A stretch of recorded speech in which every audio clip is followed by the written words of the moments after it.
جب وہ مصر پہنچے یوسف علیہ السلام نے ان کا دل سے استقبال کیا. انہوں نے ان کے لیے ایک دعوت کا انتظام کیا اور انہیں جوڑے میں بٹھایا. پیغمبر اپنے پیارے بھائی بنیامین کے بغل میں بیٹھے. انہوں نے غور کیا کہ بنیامین رو رہا تھا. تم رو کیوں رہے ہو؟ انہوں نے اپنے چھوٹے بھائی سے پوچھا. اگر میرے بھائی یوسف یہاں ہوتے تو میں یہاں ان کے بغل میں بیٹھا ہوتا، بنیامین نے جواب دیا. اس رات جب پیغمبر اور بنیامین اکیلے ایک کمرے میں تھے تو پیغمبر نے اپنے بھائی سے پوچھا، کیا تم مجھے اپنا بھائی بنانا پسند کرو گے؟ لیکن بنیامین نے عزت سے جواب دیا کہ وہ ایک کمال کے انسان کے طور پر ان کی بہت عزت کرتا ہے، لیکن وہ اپنے بھائی کی جگہ کسی اور کو نہیں دے سکتا. یہ سننے کے بعد پیغمبر کا دل پسیج گیا اور وہ بولے، بنیامین، میں ہی تمہارا کھویا ہوا بھائی ہوں. قسمت نے اتنے سالوں بعد ہمیں پھر ملا دیا. یہ سن کر بنیامین خوشی سے پھولا نہیں سمایا. غور سے سنو، اس بات کو ہمیں کچھ وقت کے لیے راضی رکھنا ہوگا، پیغمبر نے کہا. بنیامین راضی ہو گیا اور پیغمبر کے گلے لگ گیا. وہ خوشی کے مارے رونے لگے. اگلے دن جب سارے بھائی اونٹوں کی پیٹھ پر اناج کی بوریاں لاد رہے تھے تب پیغمبر نے اپنے نوکر کو حکم دیا کہ وہ چپ چاپ ایک سونے کا برتن بنیامین کے اونٹ کی زین میں ڈال دے. جب بھائی روانگی کے لیے تیار ہوئے تو سپاہی وہاں دوڑتے ہوئے آئے. رک جاؤ، تم لوگ رک جاؤ، تم چور ہو، سپاہیوں نے چیختے ہوئے کہا. جب لوگوں نے یہ بات سنی تو وہ بھائیوں کے ارد گرد جمع ہو گئے. آپ لوگوں کا کیا گم ہو گیا ہے؟ الجھن میں پڑے بھائیوں نے پوچھا. بادشاہ کا سونے کا پیالہ، سپاہی نے کہا. ہم یہاں چوری کرنے نہیں آئے، ایک اور بھائی نے کہا. پیغمبر نے پہلے ہی ایک سپاہی کو بھائیوں سے یہ سوال پوچھنے کے لیے کہہ دیا تھا. چور کو تم کیا سزا دو گے؟ ہمارے قانون کے مطابق جو بھی چوری کرتا ہے وہ سامان کے مالک کا غلام ہو جاتا ہے، ایک بھائی نے جواب دیا. مصر کے قانون کے بجائے ہم تمہارا ہی قانون لاگو کریں گے، سپاہیوں نے کہا. وہ ایک ایک کر کے سب کی تلاشی لینے لگے. جب وہ بنیامین کے پاس پہنچے انہوں نے بادشاہ کا وہ سونے کا پیالہ برآمد کر لیا. بھائی حیران رہ گئے. انہیں اپنے والد کا خیال آیا اور اس قسم کا جو انہوں نے دلائی تھی. وہ پیغمبر سے رحم کی منتیں کرنے لگے. یوسف، پیغمبر نے سونے کا پیالہ بنیامین کے سامان میں رکھوا دیا تھا. انہوں نے ایسا اس لیے کیا تاکہ وہ بنیامین کو محل میں رکھ سکیں. پیغمبر نے صبر سے جواب دیا، میں یہ جانتے ہوئے اسے کیسے آزاد کر سکتا ہوں کہ کسی نے بادشاہ کا سونے کا پیالہ چرایا ہے، یہ گناہ ہوگا. سب سے بڑا بھائی جودا بہت گھبرا گیا اور وہ باقی بھائیوں سے بولا، ہم نے اپنے والد سے بنیامین کو واپس لانے کا وعدہ کیا تھا. جب تک والد نہیں کہتے میں یہ زمین نہیں چھوڑوں گا، یا پھر جب تک بنیامین رہا نہیں ہوتا. جودا کو اس کی ضرورت کے حساب سے رسد سونپ کر باقی بھائی روانہ ہو گئے اور جودا وہیں ایک سرائے میں رک کر بنیامین کی رہائی کا انتظار کرنے لگا. ادھر پیغمبر چپ چاپ جودا کی نگرانی کر رہے تھے. پیغمبر بھائیوں کی نیک نیت کا امتحان لے رہے تھے اور وہ یہ جاننا چاہتے تھے کہ کیا گئے ہوئے بھائی اپنے بھائیوں کے لیے واپس آئیں گے. کئی دنوں کے سفر کے بعد بھائی اپنے گھر پہنچ گئے. ابا، آپ کے بیٹے کو چرا لیا گیا ہے، ایک بھائی نے کہا. بزرگ پیغمبر الجھن میں پڑ گئے اور وہ ان کی بات کا مطلب نہیں سمجھ پائے، لہٰذا انہوں نے تفصیل سے واقعہ بیان کرنے کو کہا. بھائیوں نے انہیں پوری بات بتا دی، کیسے انہیں محل میں دعوت دی گئی، کیسے انہیں اناج ملا اور کیسے بادشاہ کا سونے کا پیالہ بنیامین کے سامان سے برآمد ہوا. جب پیغمبر نے یہ کہانی سنی تو انہیں لگا اس میں اللہ کی ہی مرضی ہے اور وہ جان گئے کہ اللہ ان کا امتحان لے رہی ہیں. پہلے انہوں نے یوسف کے غم کو سہنا سکھایا اور اب بنیامین کے. وہ جانتے تھے کہ اللہ ان کا امتحان لے رہی ہیں، نہیں تو انہیں دو بیٹوں کا غم نہیں سہنا پڑتا. پھر انہوں نے کہا، شاید اللہ ان سبھی کو میرے پاس پھر سے بھیج دے گا. اللہ سب جانتا ہے، وہ سب سے عقل مند ہے. عبادت سے ان کے دل کو سکون ملتا. ان کا یقین اور ان کا صبر بڑھتا چلا گیا. پیغمبر کئی سالوں تک اپنے گم ہوئے بیٹے یوسف علیہ السلام کے لیے روئے تھے اور اب وہ بنیامین کے لیے بھی رو رہے تھے. اتنے سالوں تک رونے کے بعد پیغمبر کی آنکھوں کی روشنی چلی گئی. ابا، آپ اس طرح سے اپنے آپ کو برباد کیوں کر رہے ہیں؟ ان کے بیٹے گڑ گڑائے. میں اپنا افسوس اور ماتم اللہ کو درج کرا رہا ہوں. اللہ کی مرضی سے میں وہ جانتا ہوں جو تم نہیں جانتے، پیغمبر نے جواب دیا. انہوں نے اپنے بیٹوں سے پھر ایک بار مصر جانے کو کہا اور کہا کہ وہ امید نہ چھوڑیں.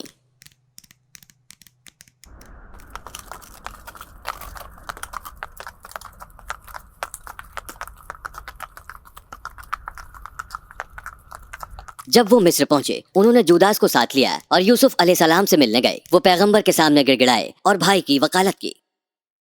اس بار ان کا دل پگھل گیا. وہ اب اپنے بھائیوں کو اور زیادہ مصیبتوں میں نہیں دیکھ سکتے تھے. انہوں نے سوچا اس مشکل گھڑی میں وہ اور کتنے دن سچ کو چھپا سکتے ہیں. وہ اور کتنے دن اپنے والد کو دیکھے بنا رہ سکتے ہیں؟ پھر انہوں نے ان سے کہا کیا تمہیں پتا ہے تم لوگوں نے ناسمجھی میں یوسف اور اس کے بھائی کے ساتھ کیا کیا تھا؟ بھائی جانتے تھے کہ یہ راز یا تو وہ خود جانتے ہیں یا پھر یوسف۔ کیا تم ہمارے بھائی یوسف ہو؟ انہوں نے ان سے پوچھا۔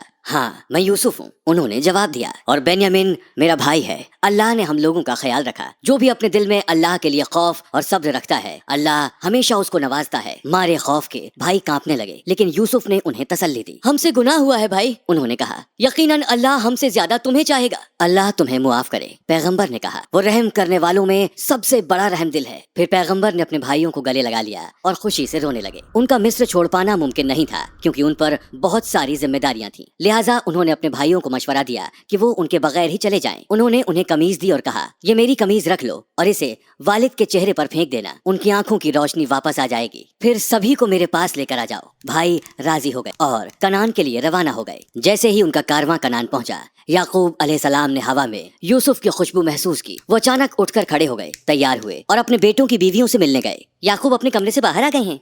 ان کے سب سے بڑے بیٹے کی بیوی نے کہا۔ آج آپ کیسا محسوس کر رہے ہیں؟ دوسری نے پوچھا۔ میں ہواؤں میں یوسف کی خوشبو محسوس کر رہا ہوں، پیغمبر نے جواب دیا۔ بہوؤں نے انہیں پھر یہ کہتے ہوئے اکیلا چھوڑ دیا کہ اب کوئی امید نہیں ہے، لگتا ہے وہ یوسف کا رونا روتے ہوئے چلے جائیں گے۔ ایک نے کہا انہوں نے کہا وہ اسے سونگھ سکتے ہیں، لگتا ہے وہ پاگل ہو گئے ہیں۔ دوسری نے کہا اس رات کئی دنوں کے بعد دودھ مانگ کر اس بزرگ پیغمبر نے اپنے خالی پیٹ کو تر کیا۔ جیسے ہی کارواں نزدیک آیا، بزرگ پیغمبر اللہ سے دعائیں کرنے لگے۔ آخرکار جیسے ہی کارواں پہنچا، بزرگ پیغمبر نے باہر نکل کر پوچھا، میں ہوا میں یوسف کی خوشبو محسوس کر رہا ہوں، یہ سچ ہے یا میں کوئی خواب دیکھ رہا ہوں؟ یقیناً آپ کو غلط فہمی ہوئی ہے، ان کی ایک بہو نے کہا۔ لیکن پیغمبر واقعی سچ بول رہے تھے۔ خوشخبری دینے والے آ گئے اور انہوں نے یوسف کی قمیض ان کے چہرے پر رکھی۔ یہ ایک معجزہ تھا۔ جیسے ہی قمیض یعقوب علیہ السلام کے چہرے پر رکھی گئی، انہیں نظر آنے لگا۔ میں نے کہا تھا نا، اللہ کی مہربانی سے جو میں جانتا ہوں وہ تم نہیں جانتے۔ انہوں نے خوشی سے ان سے کہا۔ بھائیوں کو اپنی غلطی کا احساس ہو گیا۔ ہم سے گناہ ہوا ہے ابا، مہربانی کر کے ہمارے برے کاموں کے لیے ہمیں معاف کر دیں۔ انہوں نے کہا میں اللہ سے تمہاری معافی کی دعا کروں گا، وہ سب کو معاف کرنے والا، سب پر رحم کرنے والا ہے، پیغمبر نے جواب دیا۔ پھر بزرگ پیغمبر اپنے بیٹے سے ملنے کے لیے مصر روانہ ہو گئے۔ یوسف نے بے حد خوشی کے ساتھ ان کا استقبال کیا۔ پھر یوسف علیہ السلام نے اپنے والد کو شاہی گدی پر بٹھایا۔ بزرگ پیغمبر کی خوشی کا اب کوئی ٹھکانہ نہیں رہا۔ پھر والد اور سارے بھائیوں نے یوسف علیہ السلام کو سجدہ پیش کیا۔ میں جب چھوٹا تھا تو میں نے یہی خواب دیکھا تھا، یوسف علیہ السلام نے کہا۔ میں نے سورج، چاند اور 11 تارے دیکھے جو مجھے سلام پیش کر رہے تھے، میرے مالک نے اسے سچ کر دیا۔ پیغمبر بادشاہ سے ملے اور اپنے کنبے کے ساتھ مصر میں ہی بسنے کے لیے اجازت مانگی۔ ریاست میں پیغمبر کا درجہ بہت بڑا تھا، لہٰذا بادشاہ خوشی خوشی راضی ہو گیا۔ اتنی طاقت اور بڑی ذمہ داریاں بھی پیغمبر کو اللہ سبحانہ تعالیٰ کی راہ سے نہیں بھٹکا سکیں۔ وہ ہمیشہ اللہ کو یاد کرتے، ان کی عبادت کرتے۔ پیغمبر اپنے لیے ایک بادشاہ کی موت نہیں چاہتے تھے۔ وہ نہیں چاہتے تھے کہ اس وقت ان کے ارد گرد شاہی لوگ جمع ہوں۔ وہ اللہ کے غلام کی طرح موت چاہتے تھے جس کے ارد گرد فقیر موجود ہوں۔ اس فانی دنیا کو چھوڑنے سے پہلے یوسف علیہ السلام نے اپنے بھائیوں سے کہا کہ انہیں ان کے پرکھوں کے نزدیک دفنایا جائے، لہٰذا جب وہ گزرے تو ان کے بدن کو ایک تابوت میں محفوظ رکھا گیا جب تک کہ انہیں مصر سے باہر نہ لے جایا جائے۔ یہ کہا جاتا ہے کہ ان کی موت